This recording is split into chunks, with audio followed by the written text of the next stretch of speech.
Saya akan jawab dengan singkat, Pak.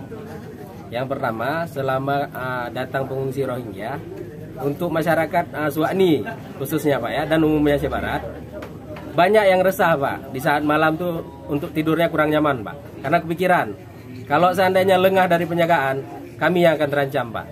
Kita kan berkaca dari pengalaman-pengalaman yang udah, Pak, di kabupaten lain. Ya kan? Kebanyakan orang nih udah dibantu nggak tahu terima kasih, Pak. Itu aja dari saya, Pak. Pengalaman buruk. Nah, pengalaman buruk lah. Tapi udah selama 5 hari udah pernah terjadi atau belum? Belum pernah terjadi memang. Dan yang kami tagih sekarang, perjanjian yang kami kasih waktu maksimal 5 hari untuk ditempatkan di PMI. Dan ini sudah hari ke-6. Makanya masyarakat ramai yang datang hari ini, Pak, untuk nagih janji.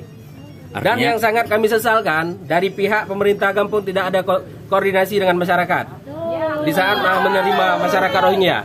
Itu, Pak. Ya, berarti kemarin selama 5 hari itu inisiatif kemanusiaan atau karnaval? Iya, kemanusiaan. Kalau memang dibilang rasa kemanusiaan, cukup besar, Pak, rasa kemanusiaan kami masyarakat Suwakni. Karena kenapa? Kami pernah juga kena musibah tsunami, Pak. Dan kami sadar, kami butuh bantuan orang. Iya kan?